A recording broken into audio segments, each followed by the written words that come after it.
চাকরিতে যারা হয়তো ইন্টার পাস করেছে, ডিগ্রি পাস করেছে, মাস্টার্স কমপ্লিট করেছে, এরপরে চাকরির জন্য আবেদন করছে।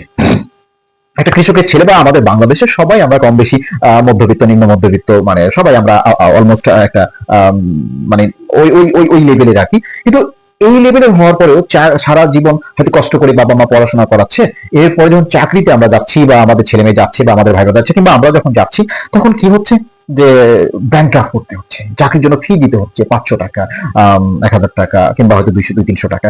আবার দেখা যাচ্ছে ঢাকায় এসে চাকরির পরীক্ষা দিতে হচ্ছে। অথচ আপনি খেয়াল করে দেখবেন একটা সরকারি চাকরির পিছনে হয়তো একটি পদের ব্যতিক্রমে প্রায় 40, 50, 100, 200 পর্যন্ত ক্যান্ডিডেট থাকে।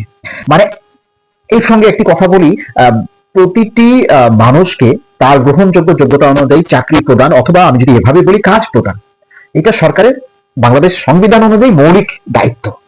তো সেই দায়িত্ব সরকার পালন করতে পারছে না, অথচ চাকরি দেওয়ার সময় একজনের